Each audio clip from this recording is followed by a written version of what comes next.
ክቡራን አድማጮች በዛሬው ዝግጅታችን በፍም እሳት መቃመስ ከተሰኘው የያዕቆብ ብርሃኑ መጽሐፍ ውስጥ ማሰላሰል የኢትዮጵያውያን አእምሮ ፈተና በሚል ርዕስ ያሰፈረውን እናቀርባለን። ማዳመጥ ሲጀምሩ ቻናሉን ላይክ እና ሰብስክራይብ እንዲሁም የደውል ምልክቱን መጫንዎን አይዘንጉ።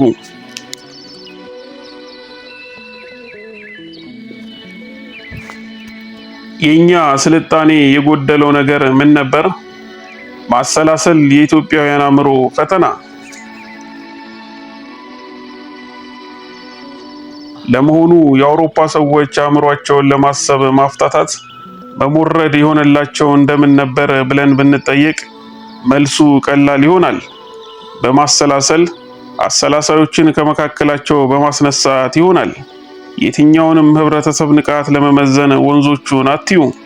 መንገዶች፣ ግድቦች፣ አደባባዮች፣ ድልድዮችም በችሮታ ሲገነቡ አይተናል። ይልቁንስ የትኛውንም ህብረተሰብ የንቃት ደረጃ የሚበይነው አሰላሳዮቹን የሚይዝበት መንገድ ነው። ህብረተሰብ አሳቢዎቹን በሚይዝበት አኳን በዚያው የንቃት ደረጃው ወይም ኮሌክቲቭ ኮንሽስነሱ ይመዘናል።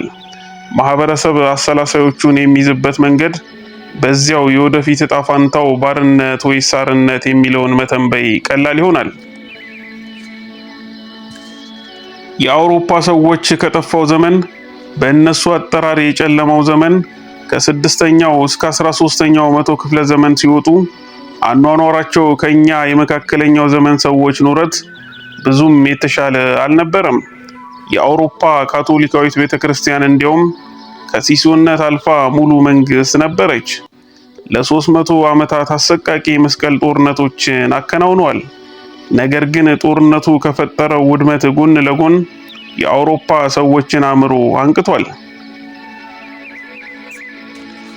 በዚህ መካከል የነገር አቅጣጫ ቀያሪው የማተሚያ ማሽን መፈልሰፍና የኮንስታንቲኖፕል በኦቶማን ቱርኮች እጅ መውደቅን ተከትሎ እጅግ በርካታ የግሪክ ፍልስፍና ሊቃውንት ወደ አውሮፓ ካደረጉት ፍልሰት ጋር ተገጣጠመ።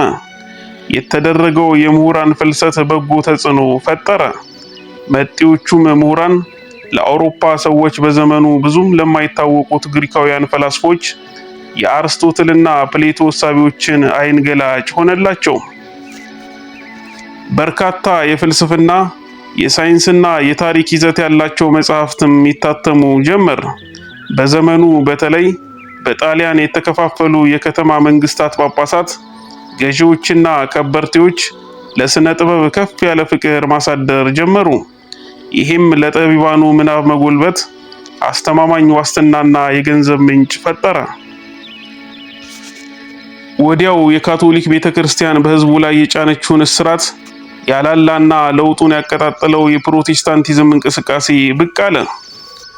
የአውሮፓ ስልጣኔ የሰው ልጅ ነፍስ ያራመደ ወይስ ያደኸየ የሚለውን ጥያቄ ለጊዜው እንተውና በበኩሌ ከማይክሮስኮፕ እስከ ቴሌስኮፕ፣ ከሲኒማ እስከ ጨረቃ፣ ከረቂቅ እስከ ደቂቅ ማሰስ ያስቻለ ውስብስብ ሁለንተናዊ ሽግግር ለማስመዝገብ የበቃን ይህ ስልጣኔ የሚገልጸው ቃል ተአምር ብቻ ይመስለኛል። ዛሬ እግራችንን አንፈራጠን ቆመን ሰልፊ የምንነሳበት ስልጣኔ የፈጠሩት የአውሮፓ ሰዎች ግን ፌዘኞች አልነበሩም። እንዲያውም በአብርሆቱ ዘመን መጀመሪያ ሰው ከአስተሳሰብ ባርነት እንዲላቀቅ፣ ከሃይማኖት እስራት እንዲፈታ እንደ ስፒኖዛ ያሉ ፈላስፎች አጥንት ድረስ ዘልቆ የሚሰማ እርግማን፣ ውግዘትና መገለልን አስተናግደዋል። ከስለት ጥቃትም ለጥቂት ተርፈዋል። ምስኪኑ ስፒኖዛ የ22 ዓመት ልጅ እያለ ከምኩራብ ሲወጣ ከተሰነዘረበት የስለት ጥቃት ያተረፈውን የተዘነጠለ ካባ ዘወትር በየአደባባይ ለብሶት ይታይ ነበር ይባላል። ይህም ሁሉ ሆኖ የአውሮፓ የህዳሴ ጉዞ ሂደቱን የሚያቀጣጥሉ ሐሳቢያንን የሚጠብቅ ሆደ ሰፊነት ነበረው።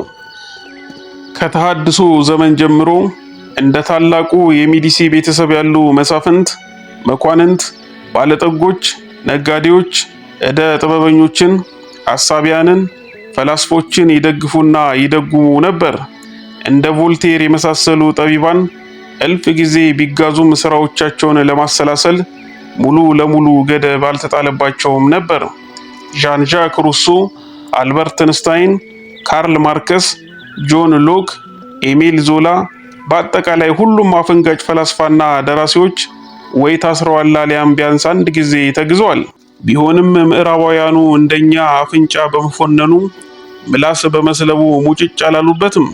ይሄም መለሳለሳቸው በረከት ሆኖላቸው ዛሬ ዘመናዊውን ዓለም የሚያሾር የትርክት የበላይነት አቀዳጅቷቸዋል።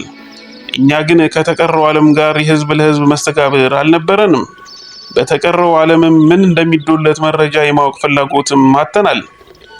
አስሮ የያዘንን ባህላዊና ሃይማኖታዊ አስተሳሰብ ለማላላት ምንም ጥረት አላደረግንም። ያኔ ስለተቀረው ዓለም የማወቅ ሚጢጥዬ ፍላጎት ብትኖርስ እንኳ የሚፈተተው ስለ ቅዱሳቱ ከተሞች መካና ኢየሩሳሌም ብቻ ነበር። ሼክስፒር ዓለም ሁሉ ያደነቀለት የትራጀዲ ተውኔቶች በጻፈበት በዚያ ዘመን በኢትዮጵያ ደብተሮች ላይ የአፄ ልብነ ድንግልና ገላውዲዮስ ዜና መዋዕል እንዲሁም ገድሎች ይደረቱ ነበር። ተውኔት የሚለው ቃልማ ተሰምቶ መታወቁን እንጃ።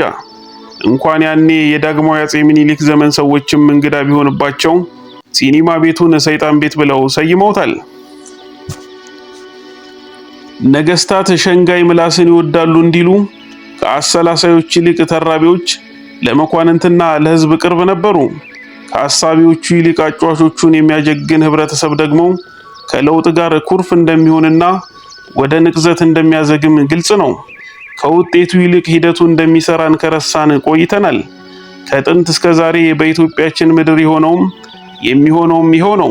በአያቶች ዘመን በተረታችን አማካኝነት ከመማርና መስራት ይልቅ ከደህና መወለድ ካልሆነም ከደህና መጠጋት ብልሃት እንደሆነ ይነገረን ነበር። ትናንት ለመሾምና ለመከበር ከመማርና መስራት ይልቅ መሞዳሞድ ይበጅ ነበር። ዛሬም ቢሆን አገዛዞችን የተጠጉ ብቻ በድንገት ቱጃር ሆኖ ብቅ ብለው ያስገርሙናል። እንደገና ከአገዛዞቹ ጋር አብረው መደብዘዛቸው ባይቀርም ቅሉ። እንዲህ አይነት ህብረተሰብ የአቋራጭ ልክፍተኛ ነው። አቋራጭ ደግሞ ልህቀትን ያደህያል። ሁሉም ነገር ለችርቻሮ ቀርቦ በገበያ ዋጋ ስለሚተመን ሰው መሆንን ይበድላል። ማንም የሚመዘነው በሚያበረክተው ልክ አይሆንማ።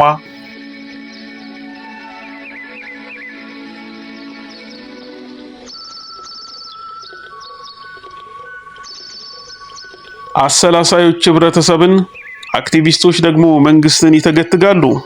አሰላሳዮች ህብረተሰብን ካነቁ፣ ህብረተሰብ ደግሞ መንግስትን ይቀይራል። ማንኛውም ህብረተሰብ የሚመስለው መንግስት ይሰራል። ህብረተሰብ በችሮታ የሚያገኘው አንዳችም አይነት መብት አይኖረውም። ዛሬ ከመዝናናት፣ ከመብላት፣ ከመጠጣት፣ ከመዋሰብ ንባባችን ደግሞ አጓጊ ታሪኮችን ከማሳደድ አያልፍም። አጉል አርበኝነት ይጠናወተናል። በዚች በእኛ ምድር ጥንትም አሁንም ከትንሽ እስከ ትልቅ አሰላሳዮች የተወገዙና የተነጠሉ ናቸው። የሚያሰናዝር የኢኮኖሚና የህሊና ነጻነት የላቸውም። ማግለል፣ ማሳደድ፣ ማቆርቆዝ፣ ማደህየት ይፈጸምባቸዋል። እድለኛ ከሆኑ ሲሞቱ ብቻ ከንፈር ይመጠጥላቸዋል።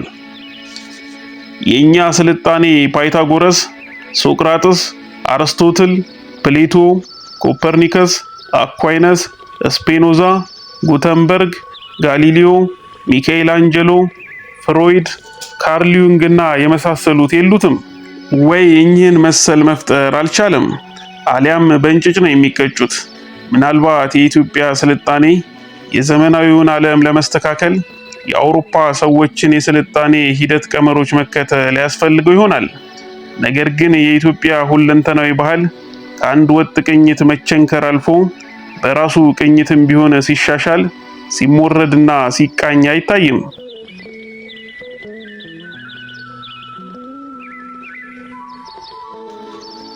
የመካከለኛው ዘመን የኢትዮጵያ ታሪክ ማጣቀሻ የሚታሰሰው ኢትዮጵያን ከጎበኙ ከፖርቹጋል፣ ከየመን፣ ከፈረንሳይ፣ ከእንግሊዝና ከመሳሰሉት አሳሾች የጉዞ ሀተታዎች ብቻ ነው። ቅኔው በየመሃሌቱ ይዘረፋል፣ ግን የሚሰንደው ስላልነበረ ንፋስ ላይ እንደተበተነ ተነነ። ለሊቃውንቱ መወዳደሻ ከማገልገሉ ውጪ የሕዝብን ንቃተ ሕሊና ለመሞረድና ለማትጋት ግልጋሎት ሊውል አልቻለም። በመሰረቱ የምዕራባውያን አስተሳሰብ ሕይወትን በምንረዳበት መንገድ በመጠኑ ለምስራቁ ከምንቀርበው ከእኛ በብዙ ይለያል። ምዕራባውያኑ ሲበዛ ግለኞች ናቸው። በግለሰብ ምርጫ ፍላጎት፣ ነፃነት፣ ግላዊ ጀብድና ስኬት ያምናሉ። አውሮፓዊው አእምሮ ፋውስታዊ ነው። ለሀብትና ለእውቀት ጥማቱ ነፍሱን አስይዞ ከዲያብሎስ ጋር ይደራደራል። አይረካም። ሁሉንም ማድረግ እንደሚችል ያምናል። ጀብደኛ ነው፣ ስግብግብም ጭምር። እኛ ለዘመናት አንጃ ግራንጃ ውስጥ እንደማለፋችን ባህሪያችን አያው ይበዛበታል። ቢሆንም በሁለንተናዊ ስሪታችን ቤተሰባዊና ማህበራዊነት ይጠናወተናል። ብንበላ፣ ብንጣላ፣ ብናዝን፣ ብንደሰት በጋራ ነው። ወልደንስ እንኳ ከቤተሰቦቻችን ቅጥር ርቀን አንርቅም። አኗኗራችን መተዛዘል አለው። መንፈሳዊነት የሚመስጠንን ያህል ጦረኞችም ነን። ከአክሱም ስልጣኔ ጋር ቀጥተኛ ንክኪ የነበረውም ያልነበረውም ኢትዮጵያዊ ሁሉ ይሄ የተዋጊነት ስሜት የሚወዘውዘው መሆኑ ያስገርመኛል። ዛሬም በዘመናዊው ዓለም ፈጽሞ ሊታረቅ ያልቻለ የጦረኝነት ደመነፍሳችን ምንጩ ምን እንደሆነ ግልጽ አይደለም። አውሮፓዊ አሳሾች ሁሉ በጉዞ ማስታወሻቸው እንደከተቡት ክስና ሙግት የሚያስደስተን ህዝቦች ነን። የነገር ጫፉን ነክሰን ከያዝን አንለቅም። የልፋታችን ያህል ሰነፎችና ስልቾች ነን። ከሁሉ በላይ በተለይ ስራን በማከናወን ረገድ ብልሃት ይጎለናል። ቸር፣ ሩሩህ፣ ለጋስ የሆነውን ያህል ጨካኝ አረመኔዎችም ነበርን።